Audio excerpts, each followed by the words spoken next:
What's going on, guys? We back with another video, and today I'm bringing you solo level in Ragnarok, chapter 40. Let's get to it.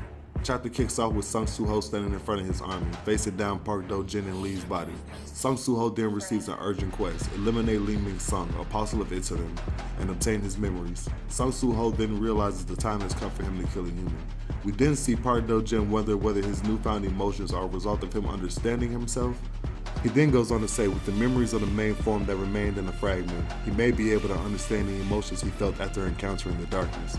Curiosity about the strong, a mighty one from a different dimension, one who stopped the army of a dimension different from his own all by himself. It seems I wanted to know about the darkness that stood aloof in the center. He wonders if he'll be able to get the answers from this darkness. The chapter cuts back to the battlefield where Park Do-jin is fighting with Soo-ho's shadow army. He slices one of the shadows, but in the middle of the attack, Soo-ho speed blitzes Park Do-jin.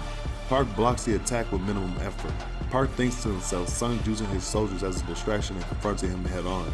Park launches a counter which Soo-ho dodges, but the recoil destroys some of his shadows.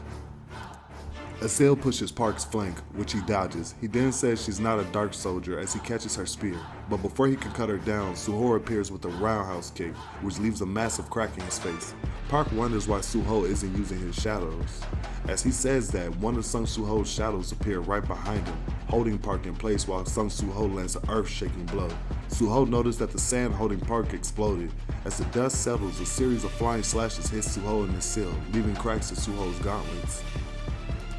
Park starts trash-talking the gang, saying they're disappointing.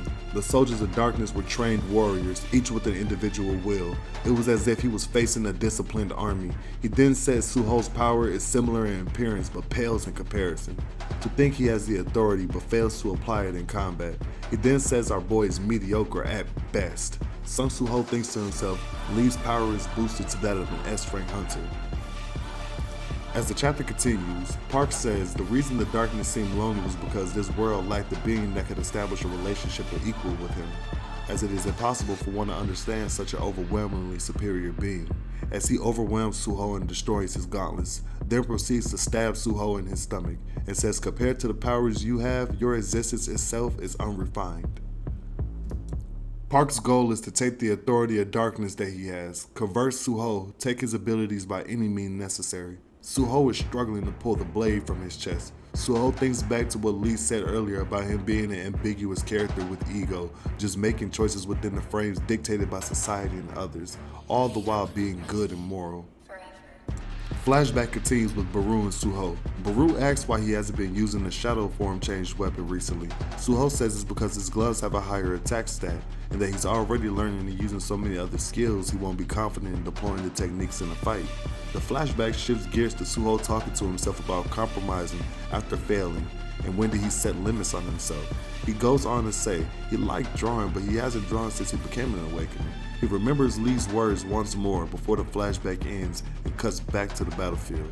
We then see Soo-ho using his final breath to say arise, as the chapter ends with Soo-ho's shadows cloaking his lifeless body, and his shadows start to appear behind Park Do-jin and merging, as if Soo-ho is painting with a brush.